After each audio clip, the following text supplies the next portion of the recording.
Abato kula kono modo fie kokone ya di motori sérieux le espoir quand tete mo ya balaji quand jibe wala be ke mi bale mi chine nyama wona nyawizo ke ba mi jolu mo wona ma mabe mabe no pona pona nyoko do nyamu togu jua mi to echi no brene kokowe mo bu kasa ma ba tu togu no mi do nya togu biwa mi to ya chi no yo mi agoa nya to eye no yo mi to biapo do togua mi to towe ncha to nyi mi okeke mi to yin ne le blanc mi o ya jero ne gba nyo ncha mi ya na agba ayi nkowu enemi ake yo ne be ne kamia so le kem yo na ma pepe yo ya chanto afun foto duama enyawo nchi ke egbia o ba subo le bonye eye o le bonye nyawo ne to mi so Yo, bena in sowedo Teniso. Mi aguari. Oh, boko. Che quale scena go. Siamo Boko. che serve con i sowedo. Mi aguari. Nyama domo kuto kikinde. Africa lo. Africanleague.info. Foglia. Mo che ani mo mi se ve ya plus en tarsi kale no na no ne na che chagin le réseau di ka kai siere ke aglo nyama joine e jole fiko e ne jole atakpa me e chokolo ma e un lejan e vai Vaughan on to mo chan apoto passo do ja e un lejan e nu mo te yao ada so kote de nu mo te ni la mo nkuye nyawe ya nyakado mo apa janto twa ne poa bole no nyabe afoku aloku to kulto sima vai bueno nyakado to ya kwa yo le kia ele nyabe to me ke bon to cha ade susu ana po opinion o pode problema de glo não posso suar ele le que société le que jo ato les jours meu ina kuvi na mo kompura no po o pode via que me po jornal vou ganhar isso no sochi que cajo le mando me jibi manyala o le que manyalo ya chawo bi ba file pa bojuna pe ba do ni ba pe po ebu le camera di edit vo ba ke ba to de pa mi sa me le bo ya des photos cuir ya ko to le komu pata ko so mu do ko gina vo amol le photos ko to ele yo ya to journaliste so ben ko me ko be jesia e to pe na me sia me donc o ko nuere babo ameki quelques années auparavant et bibi na to vio parce que ko jovai ouais befia ke il va tout le gouvernement mais alors faut va aller donc il va ondo que va ko président il va tomber en disgrâce il va de pour na joie et joie trop ouais bah il dit ça les que drolo donc il y a que mais ils vont mettre à fond ben quoi mi vocan et va quand il na ba nuire la l'aise donc et sur le bonobé et nobé mi a odo juko mi vio be didi so we va ti contre juko ado pototo o do nuire alo va o jago to va de kukua to ko to la te so ko fa mi se la ta me kakaro e ncha mo ko to se don mbebele to ko juko ntia oni jujue no mu jujue so a o la to a fi de la so amura ti so pe ada o fa e tia mi a tirer les sont les o jonabe Carmen, c'est vrai, mais nous, on le nomme, quel que soit le cas, on nous l'a sorti, on peut voir. On peut sortir, qui va nous faire, mais les mêmes frères, nous nous voyons des photos qui ont le Jessie et Fiori, il va lever le bouton, et nous le fous, bon, donc il va lever tard, que des fions, tout le monde et nous, en 2005, il y a un petit peu à mon socket, des fois qu'il était à mon socket, quoi, à mon frère. Amu pole donc mi dati bara oruto ku jukonji sino mi potolo bara ora chipti ava jo hore mia ora so to Macron to chan ya nasia to ko nada godo ma pray to vinto to ati ormala to Africa to Ko be no ndole en mo to wa fio kaka fio yi ndole ari ka fra yo vodi ko be la tenjo nyawe ndole yo vodi ko be la tenjo ma tenjo ni agbo le o de ke wa joro ha de ke yawe awo chan o to bo o to de ke yawo tu me o ko be Nous analyse est-ce que les services de renseignement qui nous font quand même et donc quel est le droit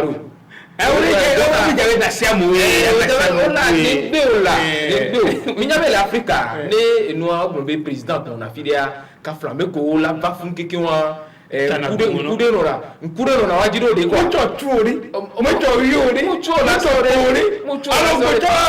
to kaka ola we to chano nyo to ya ni gbawo pa nde o lero judo mele la we wa Africa o to ko don na mo la buta to go awon male to go o mi wa to go wa mi be o la bari nya ni ko do melo no la te jole to go ela te va joyo bro we gbe me ama jo wa o me bi ta ji ko ja kwa ma te jo asi onya mke ya fike amuri sive gravata o ma funa ne ko enya ko bro wa re nya yin jo to mo nya le voro pa to mo tu ke fa o pa ai ona kafla ame so tu boko boso ke so tu so da ya ma le gamu me gamu va yumi ale imaginez enya ke mi le gwari enya ke mi le gbe mi pa gbe me lo o tu ba o to ke da ona na ko na togoto a egbe présentement lo ne togoto da on le pe ko na home quoi ah oui o ne togoto da for le pe ko na home ils sont et be violer et be prometteur que tu as non ye bon amelo la bombe ya so yoko ya savo voilà tout ça na voya pour on que na to to ga de savo egbe quoi ah o mi ka ti ko nya parce que me to to so ro ko ba savo ko to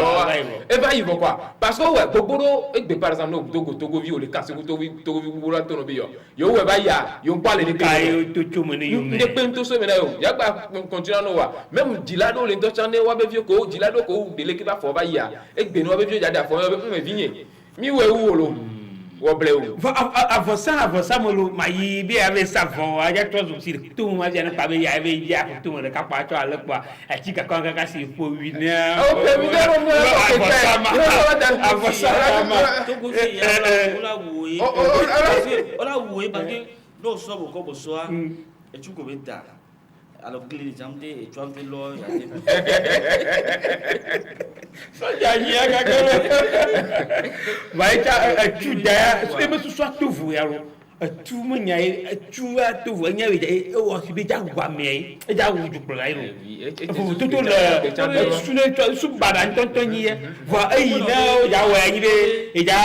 mo le du plan alo do ri je ji be ya won ne ju program no po bebe ye mo bu se se cho le ke vu tu vu na abi ada to me ka me ne ku e po be alors ma idée pour nya logbo bia avec notre parlement ma faire ça ma fille dia bébé nya cadeau toi mi dit nu yele kene were mi eto vous mi yele tu rasiro eto allô vous te donne moi mais non qui est violence nyawa o ni du dia bi mi ave wa logbo bia violence ya alors tu mo no be tu ko ko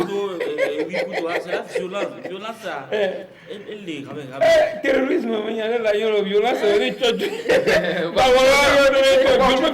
que nous la jola pas environnement que nous la jola il faut analyser aussi la pas environnement que nous la jola gapu que nous la que nous la jola non mais que me wele wala que nous et nous quand on analyser environnement que ngbo we la te ko nous ya le que elle a ten jolifie matin jolifie ni le quoi akpara mi maya ni to gbajo de nyama nyomo do ndolia nyawo ya to gbo matin jolifie mi mo ngwan ya matin job ya tunya woni nyano abuto kokoroko juron la rai pona school gonje school ku dans de school mo nyom wa pona nyama school mo nyom ya de wo ma vodo tout le kekiom tout ma toi enyibe le na be le vacances allo school yo mo vacances no ya akoya dia me hia be wa gba chichao wa gba le school yo ko be yo le coup de vacances allo wa fi on le vacances va ko galoisio et de mon pépé va ga ko ke awo fo gon enyi be o chichado wa do na ga de mo le ke anya lo chichao le directeur de le school wa ko na do la jisibi no ja jo allo fi atole ke o wona o ma do be yo plenu ya yo va chona ga ko na de no ji on to va chona ndu chok pene allo wa no ga kon le no me gba liu o moment qui m'a de faire magba anani le fissimo a plutôt que de o moment mi a computo et qui zandé et de la pamadia alse a plutôt Jean-Pierre Fabra o no du ni to yo nya ka do to yo pon ko kude le keye o nani pon po le government ya ko kuishina o pon puru nka to cho me a plutôt ko si blonyade e cha blonyade baba blonyi cho be awe enya ma le te po de keye nolo gbagblɔ tsambe wa de kuku ne ku de nyayo wenyi nya barabara yo gblɔ tso ntsi ku yi be parti politique anti nya mo wari de ke le do tutu de gbemo nka eti nya jo la pa nya yi o wo bobo le kara government ya wo le kara ni chova ya le bobo wa me afoto Olympio Nathaniel to asinya de ku de bobo manti e bobo antori le ke le do nya va nya to mo ke matro va gbo jire ka to kokoro ko wo mai de to ne nya ka skulu jipolo ku amoyin solori nya ke ko so wo ma yi ko mo to pata ko re tutu patwa nyam les réseaux dit je vois on les travaux faute les mais fait avec ton pas les mais non une photo mi la photo mais il y a une blague mi so no les ministères no les ministères dia oni gouverneur tu appris boy comment tu me le faut là même kafra ce n'est pas bien et bien il y a il y a à te voyer mi nya blanda du tout moi agrobe teacher ngba ni si ro coup de vacances au ma hogawa bobe mieux bobe de coup de vacances ngba lo mi a se no be o le gbe be aberia si de la home avec au coup fata alors que ndo salaire de pepe la hoa ndo sanso le confia donc nya le bobe ela nyobe nya vieux vacances mia va conjoint des vieux lulua ola o juin les vieux souvent puisque un mois oui on va sur 2 mois 100 000 dans 3 mois il y a elle va presque 1 mois et demi donc il y aura des blevis que to va plan la home va di loja ame ko na me kan ho wa ate ku di lodwa ate yunu yura te yasime asan ku anu wa aso o tun apla ki agbe ho agbe be activité ro ko apla nlo kengwe rentrer ba dumbe no be suku kaye kudo ni le fia non to nya portable ya sansan anu ya sansan ni pe le me il sera le me non kuro chon le me non ki non to sitia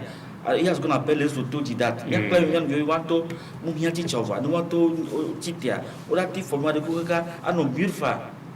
il faut derrière des autodidactes que mu nya ti chova o nya ka au niveau ko la doa donc a un peu nombré teacher on notion de vieux kuto ko union voilà que les tra ko nya ke be blanc y ko vivio parce que soit d'abord nombré y stoppé y nombré coup de vacances en ballon les vieux en lieu et place à mieux aller que ministère d'ici nord non toi va faire alors bien échange culturel nous les voilà pata pour se créer changer ce son que doit rentrer dans bado et on qui déjà participe à la vie sociale de l'enfant mais les points fiers donc il y a un peu de no be mieux revenu mais les vieux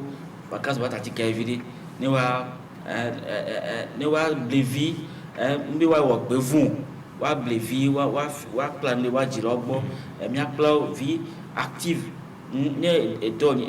amlebi to be vi capi ho ete capital akpo le via capital domaine e tina ko le ki o zenati o na le kiro ni nyonu ina sima nyonu vi la pelo e tina sa sanu e mo ki won sa participer ba men mo to bi de gila gbo voyer gbo bi na via me ne drama dia amia tin yi va voir kama ko ai na me to ko ma ko gbo pa mo mi bi agba gbo bi agba pra mo ore mo to mi gila gbo ne faore a do ni nyamire be ame we wana dole fioka ma school wa ya na urikia le wala be akotuna fo no do urikia mo do anu tutu no ba ga ko school ju chere do ba wo la pade ma ni me la glo la pade e wa ele me ne oni teacher fioro ho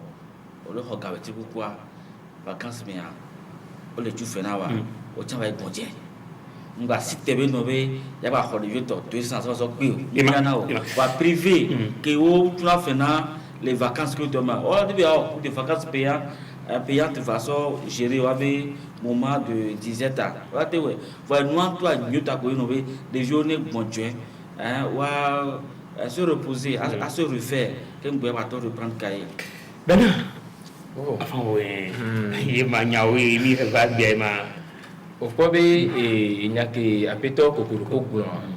ne mi o analyse vidéo mi la ko be le kebe no me ke odie le kebe nya don e me ko dim don noa sukulu ko le wado ko si mi o be privé wa le kebe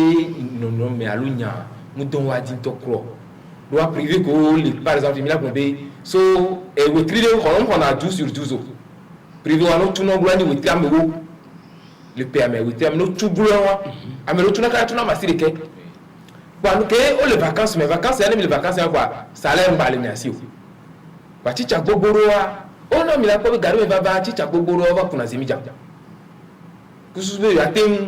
akpo ahome gbo vire ena o na dogbera chicha ro na dogbera be les vacances no coup de vacances ne bakaba e coup de vacances ne be nyino e nya ko be e dépend sukulu ke o le welia allo et nous à niveau que des violia mais la personne a gardé 1000 francs 2000 2500 et dépense pour doka va à 3000 1000 quoi de vileka et nous on les que nous a ti chogbo ah quel est ne devia me weba directeur a chala ko vile me o la ma de da ti cho cha le me o le pe fia vois parce que on le ko égalé ka popo wa me parce que ça sukulu to ya ne le que nya waya ulamla ila down lo no go no ba ro do a 12 sur 12 ndo cha ke umba ho jerika de vieux si wa e won do lawe mi le pe me ko jim do wani privé to et les coups de vacances won to cha doma hiya nyabe minister e po anomalie maso do le kebe cour ko wona mi do a nya kata mi nyebe ba do ma gado me a chi cha on tongo na le kebe cour étudiant ni chobon wa se former na en association yoga hona school paro boa o na ro le kebe de vieux boa tutu do ke on na le kebe de viao mi le kwefia est-ce qu'on veut pédagogie que on a te transmettre nous on a te fion de vieux jouer derrière de confiance est-ce que le kebe et nous étudiant wari o do le kebe et lui ya ma do wato ko si de konti plan no junti la ko mo le ke kwa be ya le ke pare wato tout fo ba yi mais be le fion nous tonton le que tout ta de mene ne nyina on a le kebe cours de vacances wa on kenti o do en kenti o won do mi le ko be sukulu video wa o po moyenne alo po moyenne que tutu la ko dado me ba ko no be ale ke no le ya nya so be ka 10 yo la ko ke ngala yi classe supérieure bon va le ko be fort on va vous avec au port de fortune wa so yi bon on a le ko be no agbaloji be do la suivre cours de vacances on est kususu be a so pe ron ti o be ateno permis mi le pe a ne va to school dia o monde ni de vérité que va to remise à niveau de non voilà que no me kemo on ele mi le pe a wa nyam ke do bona vire ni be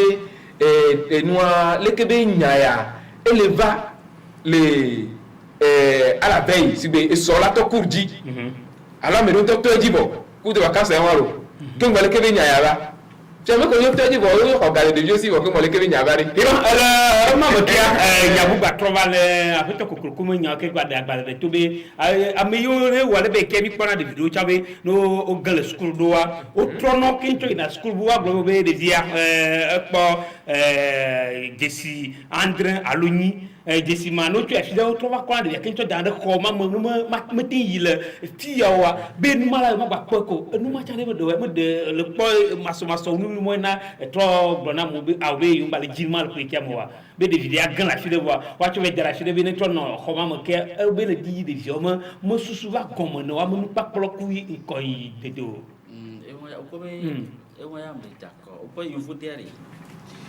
yu voli ko be no bo gen ya ba tro e pericale ko wa me be di jo be et là poto donc à au donné comme mesure anti redoublement donc on a mis à gain si les vacances on qui a on a trop formé à trop bon à trop créer no be rentrer à bateau classe supérieure de ka wo do le dino wo li choma si le kem tin jiwa ma ka fu mo vi ti wa paro Et il a de foot, il a mesure entière parce que le premier nommé nous gain au coup de gars. La Gbeouti, la Gbeouti, donc on avait toi, cycle libre, nous 50 ans, les retraités, donc nous va aller 40 ans pour les universités, à cause de votre donc les régimes pas le temps. Il faut voir d'autres mesures entières au doublement. Donc à me qu'aucun on va aller pendant les vacances, nous va te monter aux classes supérieures. Et vraiment. Bon, fille à niveau à mignon, voir parce que on dit via ne gena yo a dans les secours, surtout privé ya, était gagné coton. Ouais, on est les babous, coton, moi qui a mignon. La côté quoi fille à niveau les très pas mais secours vieux. Quand on vraiment m'a corrigé les vidéos pour moi à jokarer nos jafami. Il y a une fois lettre qui a mon licence, on veut lettre de motivation. Il y a une lettre de motivation. J'ai un truc quoi, parce que je ne m'en reviens pas. Il va l'entretien d'embauche, il va le questionner, moi, à mon diplôme, le coup, il se peut qu'on le maîtrise que tu vois. On n'a pas de la blanc, on n'a rien, tête à le vide. Le bois, donc mon lettre de photo, à me dans surcharge, à me la barre, lettre de motivation. Avant quand on le gel, non, j'ai mis quand on le monde a évolué, nous sommes fiers, c'est que nous allons évoluer. Donc, il voit les trop bas. Nous, on va favoriser les people. N'est aucun à faire aux classes, à se reprendre, à dire quoi. Je suis d'accord. Vous êtes de quoi, vous êtes de quoi, vous êtes privé, moi, on m'a dit radio, parce que nous avons non possible. Privé à Gaël dit. Privé, ce sont les capitalistes. Ouais, Gaël dit quoi? Non, mais on va les gaver pour toi. On a fait passer quand pourvu que nous bon, elle va y passer à l'eau, alors que elle a nommé tout quoi qui vient niveau, sur le niveau qui on les trouve bas. Là, nous avons fini son bon nommé, mais nous sommes de comportement comportement comme les non. On avait 8h dans le elle avait 8h30. Avec nommé c'est heure africaine. Et moi, non, et moi, éducation. Heure africaine, depuis le CP1, les vieilles éducation, au Chilo, attention, mes gars, correct. Il y a marre de coups. Au quoi, les lettres dans la baigne,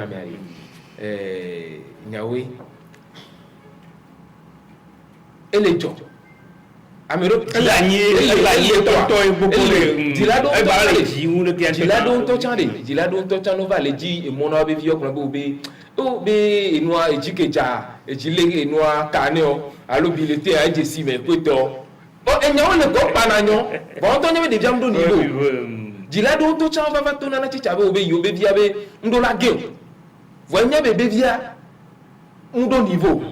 voilà pour les classes supérieures. Et de là, nous avons déjà les classes et on a souhaité.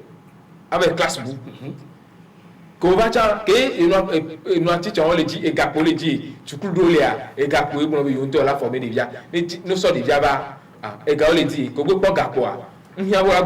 et nous on va pas bien des via il y a pas de bulletin, il y a pas de carnet. Alors il y a pas de beaucoup. Que les données quoi là. De là on le gars des via bon classe à l'équipe bon il y a et par exemple le jour 4e les 3e va pas 8 alors 7 les fruits que va d'agena directeur à quoi au devient les 3e va niveau est-ce que devient au niveau à la classe de 3e je va on a si pays dans l'année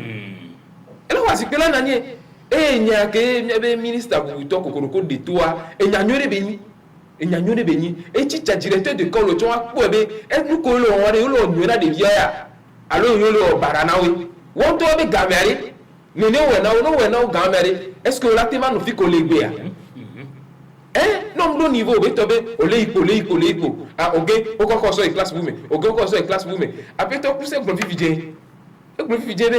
bèbí ọ̀rọ̀ àwọn ọmọ manyam kẹ́ tútù rẹ̀ wọ́n sẹ́ ní pé gọ̀mẹ̀lẹ̀ nù àmọ̀ wọ́n náà wọ́n débé diplôme kọ̀rin náà wà ẹ̀dọ́ kébé òkèkà kọ̀lé kébé diplôme ọ̀làbí ọ̀rọ̀kọ̀ il y a un niveau d'éducation. Ça me dit sous région, mais Togo, nous sommes à Carafoué. Vous voyez, est-ce que nous sommes à Carafoué les jours, mais à Oudé, parce que nous sommes à Daranibé. Donc, pour réforme, il y a un peu de concours. Et il y a des gens qui ont dit la péro, il y a des gens qui ont dit be to go school ba to po e be tepe les enoa sukulu odome quoi les juko odome mi le quoi anu ina o glo ma viare do e mi e gbeja be nyawe enu na won le anu wi de won le di me kawe ya le mo khomo ko ma kam ci wo lo khomo yo de wo ma ko de to be am yo na ko ji me kawe wa ti wo do ma be jo ati do ma ji ne ko ne bono ya e apo ko ne ja fa ki ati ko be o mo de ma wa sitere si ai ati do mo yo do le glo be e glo le no mo le ta mo be e to do ja sina am yo pa na school o aji directeur o be wa ti mo do ma va le privé o ko nya jo na le be directeur de ati awo yamale e mo privé ja ne be Peter le be gawo nyai be l'argent ola we on a que toi obe o le wa be bureau ko lo nde o le po e no de le kebe nyaya to o le pere tia e no po le ke no communiquer do chan e apeto le kokoko de to ni soa o jo sukulu de we ke we o mle zondo sero dio yo gbo no nya o la chu leke o kaka nyabe leke sukulu omle zondo leke be se audio o ba du na de wa no do de fi opo wa tin to nya de dari de na de fi afa nya bona gan ya tin du kwa bo be gan de nyawo gan le fi a o mo gan wa de ma de ma tin sukulu do woni sukulu de o woni de be to be de biam le wa be pa me e so sukulu bu para wa be po ja ba ngolo be nkole wa be pa me o do na de bia po o la do la no o la ko nyabe no lo mi lo test on a droit à ça, mais la valeur test nami. À quoi est-ce que mi donne niveau à? Mi la été classe supérieure à. Mi le pauvre bien on va le ne be le que directeur là au télé o le que nous on peut la dominer du subo parce que e bia qui avec mi mais ça veut dire nyakae intérêt personnel depuis ton didi e va blé doit de telle manière mi ba le po mi anu vi ko banabe e somme ne en porte un be quoi e pa va nyinde so mu nyinde so nkanyo et dit l'autre, on va contribuer à la vie un beau domaine. Déjà que patron déjà bégué. Et viens, nous disons une classe supérieure à plan. Wodo, non wodo, o mayo. Quand nous te disons bien nos vies que le beau domaine banana micha, o la non. Bien ok quoi ok. Ay la tamaka buke bala eye o globia meje we ni school ama jikpo lawo anyi directeur wa be ne pu agbe trole ke po o tona nu mai do wa globe mo flenu ya leke mo wana kwenta kaka kwenta ba wo na vana nu to gain to no gapo bi no to da ne school abe ya wala fuma me gama una va yo to blan be yo yin to alo de gomo kaka o to va na fena school aye won to va blan to fuma me yo ano tu garde kene yo ona game akon na go din alo o tona school ama monu no mo side ato de lo ki gba be nu ma ta to ga keme be nu mo wa yo tote ma na mo de gba be ke ka ai ga pa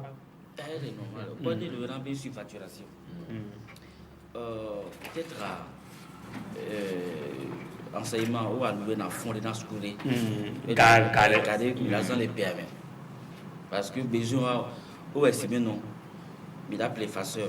il a appelé crème, il a appelé nualeke, oh estimé nos requis pour son encarnage aux établissements. Voilà. Et nous couvert prévu bien 100 francs. On va refaire nos meilleurs play 1000 francs. Vous souvez notre 1000 francs. Le temps est là. On dit vérifier nos vêtements 100 francs avec l'eau. Qui est négocié sur voiture de 1000 francs va 1000 francs avec donc il y a tellement de faux dans l'enseignement. Et à fait d'un temps et cours primaire et les gratuits alors que abou les regarde le jeu aussi quoi mais nous y a les games ils sont galés qui va ils sont 200 ils sont 300 va mais les quoi faire obé quoi les gratuits va si ça le regarder c'est le regarder les schools aussi il y a vu on dit pas banque am tiko on avait bamlo on te la pas banque un canal non et oui moi qui wa village qu'on beaucoup toi il na faux parce que il y a de la mine il y a vérifié pour nommer au so gada on so gano il y a vérifié ba di pas nommer on so mini expression so gado do lo o mo mi anto de pe la ya o yo la ko ese pour il na mi o bien c'est mal pour le gratuit 1100 gars Qui les gens qui vous posez. Après tout, maman tin diam do le kesiri ke blanya bo ka blanya de voir. On toi tin toi me de ye an ko enye ni blere u dan on de je e amodo si de ke chan ko school va ni be mo va inspecteur va school mo je inspecteur va na school va ko ni o le ke le jo ni ke le na nya e ke wa tin diam do wa tin va na ko o ma sana mo va ko na school anu mo po anu mo noté ouais moi j'ai un kudo bata suggestion ora da cadre dari no aqui no fundo no banho de que demo il faut pas le pas si romain on a fou que on va le fou qui soit inspection il a pas une collège il y a mati te il faut que bien ko no be oh ni to e papa alors que en réalité que bien tu fais pas bien là na ame yo ni mi la o mi ja nyam ni gba me to ja o na mo ke ya be lo mo aba pa ka cha cha no podo yi mo do waju ati di le me fa alors ko da je be da ka ja o bo ya do le school ami ke bo tu e ju la nyu mi ba no bureau mi atuju mi no terrain ji no ni ministre ba no homo do va terrain ji 8 heures de travail par jour au moins soit 6 soit no terrain ji o isukuri ya o ya o lo ya no iskulo no va ho bu la ti kono na ya down mere à nos bureaux mais à son téléphone mais ouais c'est la paresse on a dû na ko bureau mais du le gefia il faut que ya no terrain ji o que il ça no terrain ji il peut va y c'est à demain tout on va visiter une opinion avant demain avec on va voir ko nkena amia kitingo et nous on va les vivre quand me faut nya simbe to ko e be wo visiter quand il parle no be parce que on est on ballo et no be d'autres ko ojo le dalon et tu aller tingbe et tu aller tingbe il faut que be nous qui ko te wa il a te we nyo on est tout sur la mena teacher ajami lo wanti que là no contrôle ah bata suggestion le school mais na mne lo il sanctionner alors va muter c'est ça comme ça vous voilà nai vous dans ce doit au dor quoi me kwere ba jola inko nyamare ko poro o po be le kebenya ele joyelo ne bi ministre va le pokonji le kebe no me wa totea noa eni efu to jave na jila ko so ave vi so do dans l'équipe school awo emi la ko souvent no na school fioka school subo so wule kebe nu yo o va do na frère parallèle de va do na de gado va do na gado que gado mento cha obe school ave gratuité va ga ke jilo tuna gado me le pemea e una binu wa do wa privé quoi mi le ko ya ba le kebe nu o le peru jilo nti wa et c'est de l'autre zi dilan de me voir les kebe dilan ko les idées mais muni ministère yo muni apeto fort le wo na be directeur ko le kebe school wa we trop le créer le kebe no a suivi facturation et nous comme jewa ne de passation fi kem to non na wa wala be abe yo du faire le ke dare on le quoi alors on budget mais pour gagner que la salle et péane gago directeur de bana na quoi pour comité de parents d'élèves de bana na quoi o tana kanoro de acha kanoro de parce que là on la ko be school do le to do comité président na comité on do le gbere o on do le gbere e be nyam di maglo on do le gbere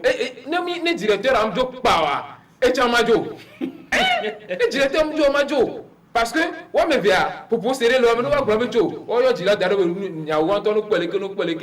ba o nyinde ke ele defun wa gbe ya kan ibe inspecteur o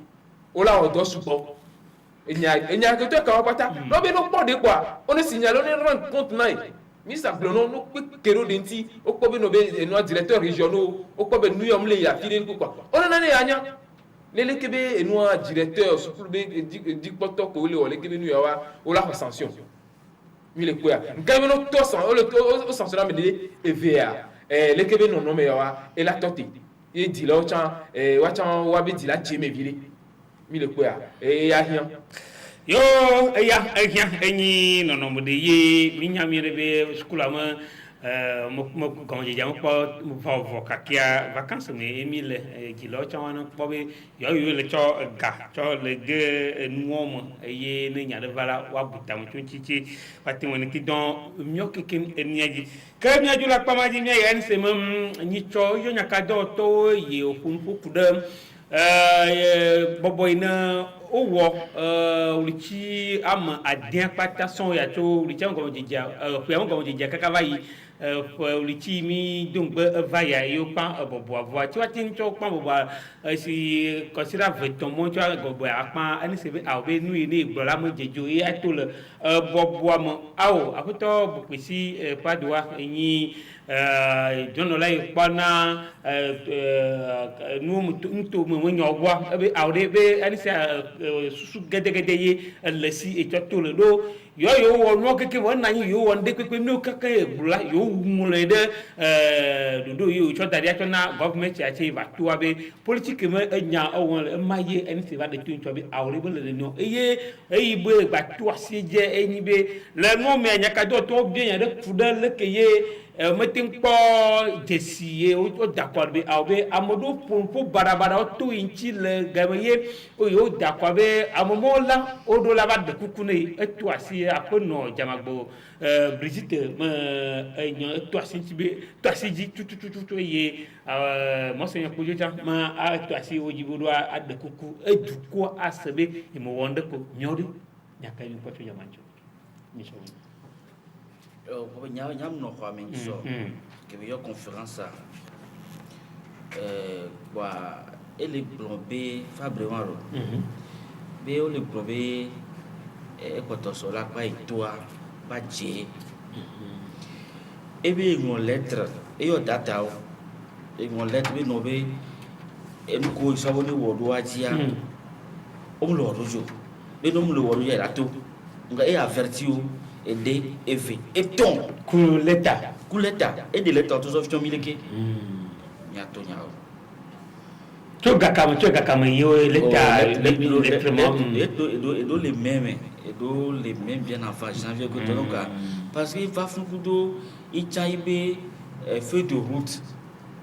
kudo le kuno la ya e gbe no be découpage électoral là qui no C14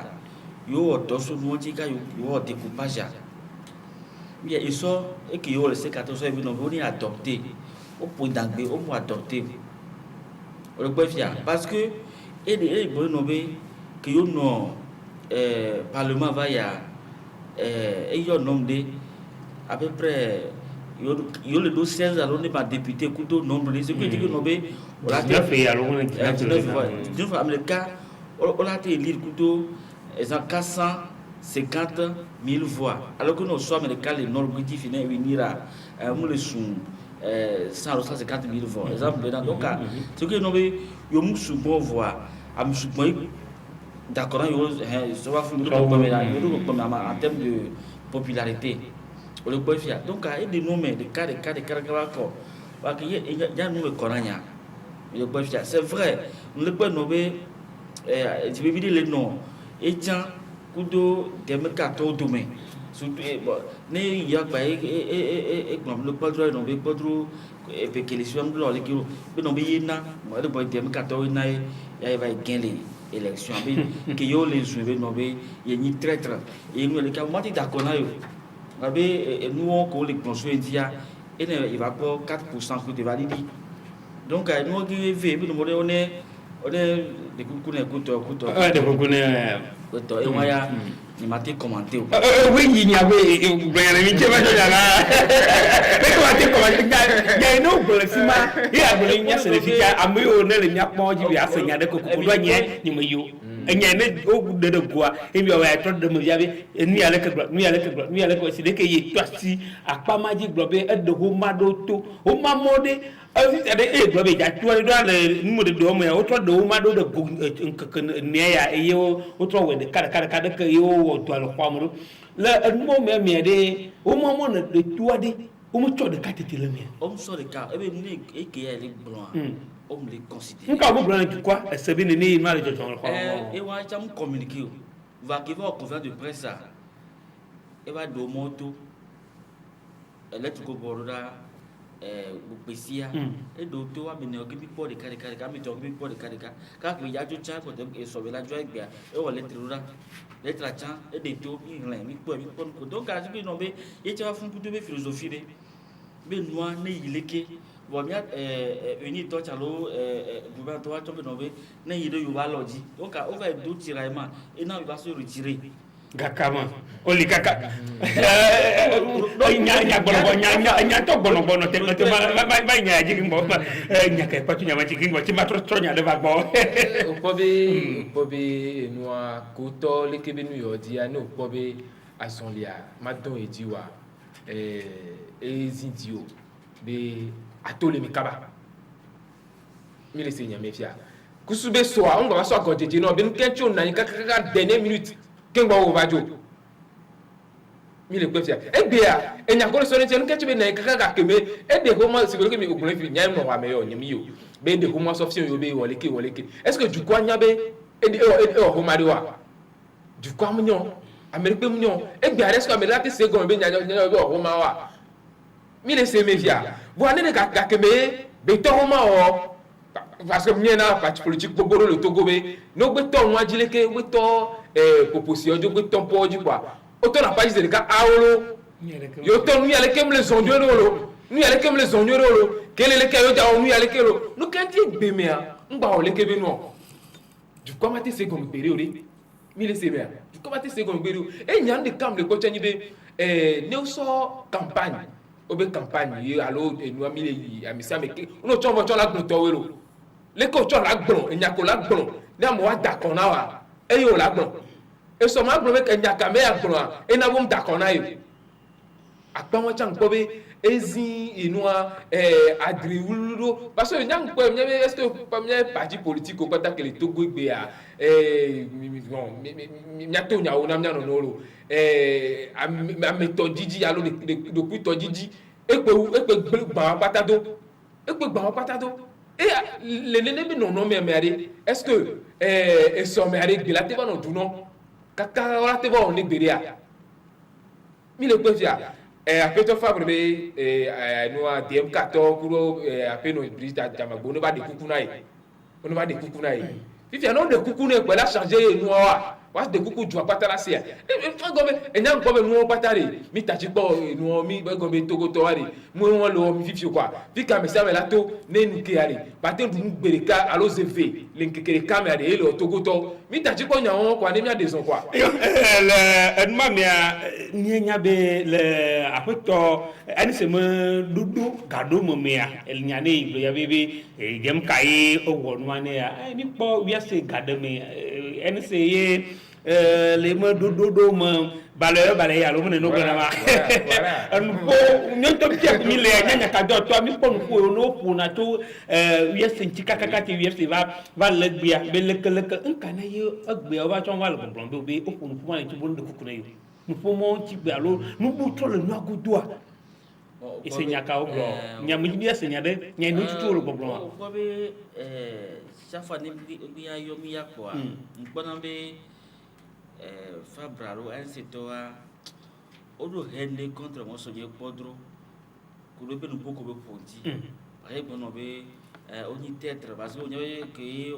c'est 14 de problème o doit dire ça to 14 chef de parti politique ko kenti mi ko mi le fikia kwa ye apoto mo soje podro yi ADC bo kaka globe be ti ja ko alo do ku ga alo ko alo ko no to ngire mi gbo nya wale fie no ko ni fikia donc que o no que va e va pour votre pour no o pop no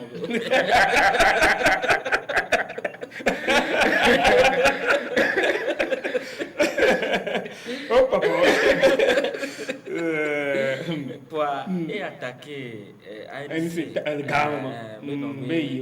ni amekele arrogant ye menena watu kuto ke et vacha alors va soutenir agbomo ye on va ya quoi donc nous qui va evena Jean-Pierre Fabre parce que nous attendons là monseigneur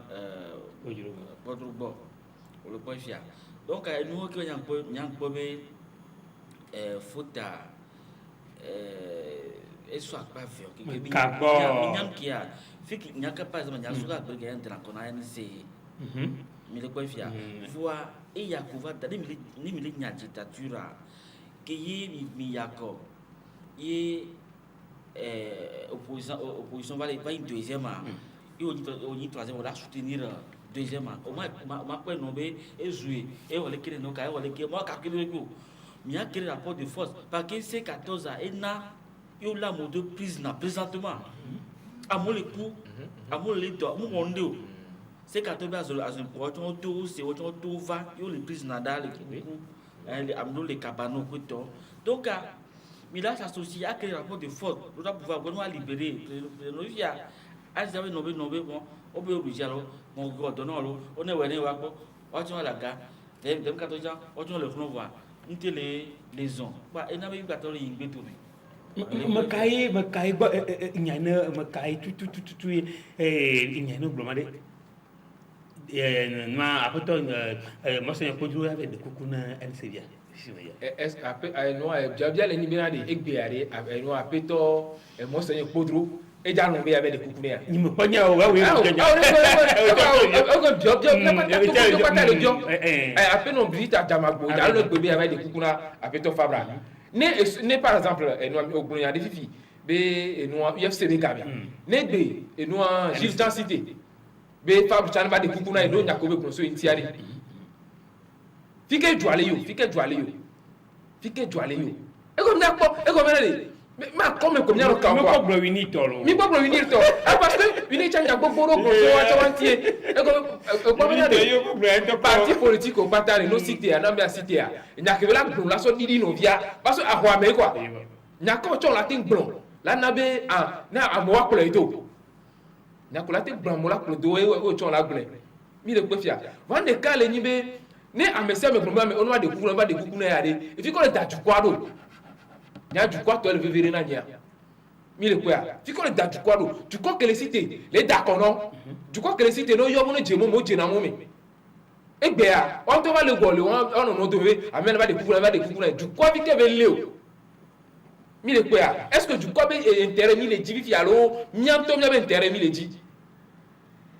et qu'il y avait leader politique wa trop wa be nu ogbo wa du quoi ko so du quoi be intérêt so do milieu centre wa no do dominant de pepe ke milano wa mbe ma bio nyama ne bio ma bio bien kai na le kaka do no wole be kia parti politique o mo tine cho du quoi to le dade et to mo bro be ndele jojo le ke yo awro si le ke yi du quoi ya blé le kochi nous lo wele ke e ni choma mi en se mo ma ya ko agbo bebe le ko chia nya yo gbo government abi no nu ya le ko chia nu ya le ke lo yo ku yo no vi oku dem ka yo na yo kunu po yo ku kare yo na yo po nka no mutin na yo gbo ma ya ni choma ya ba de nya ma gbo nka no mutin mo nka no ya mo jo mi bio nka no du quoi le bien comme no be nyang ko vi ko ndo fiare nyabo posan wa on gba te no jo o kaka biji on gba te no jo fm as o te no bisan va ko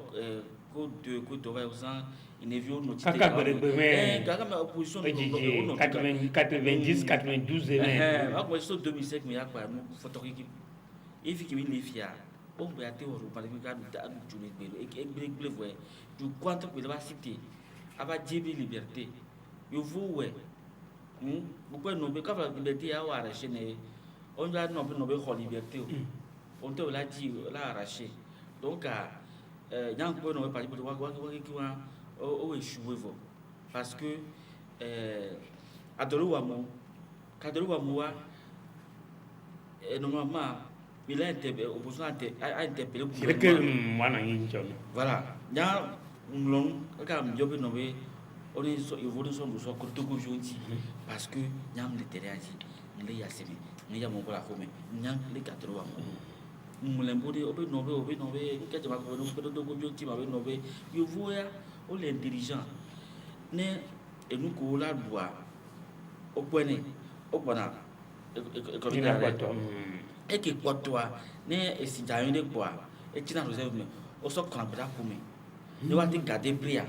alors qu'on va te verser asia mais là dit au sort qu'on a pour et on qui a mis les filles mais n'est bien ami la ville c'est nommé programme alimentaire mondial blé to aussi sur ekpedo et judo dit to ko te sablina et judo ekpedo et nous on l'a interpellé à me coller le on l'a interpellé nyo bla yesu mi kaka o mi be sa mo wa et à côté nous sort il y avait parlement tam domiadio parce que mo coller fún wa hein dès pour le voter c'est quoi ncho bado yi leke monoro ndi aru ncho bado me do yi o on l'a c'est jamne na beno que no beno la marche c'est de 8h à 10h 2h fique mais c'est dans l'époque alors que nous y Tunisia place Taïda à mon afro quelqu'un qui n'a on a fait à l'éternité 8h à 18h à 18h là marche alors 11h de temps elle est normale alors que liberté nous quand les garanties par la constitution il faut les millions de petits on les aboutir qui va les comprimer mais le quoi nous les lo et comme nous sort ressort fifi yo les là quelqu'un yo zi ni va porter vini job à tevaleo on battait les india pour voir n'y nommer et les sites go bio supon adolé wamo amomli domo il y a trop de chômage que tu vas mais les créer taxo les impôts pour ta mosi à va jan yo viol les jo à modo les pour les déserts ça donc yo na désert be to et il y a même les non et nous mais donc on est où nommer va libéraliser tu vois à mon pour nous va va supprimer un peu d'eau non c'est moins fiable au dia do péage tu fais nous qui va pour nous taxi nous qui bio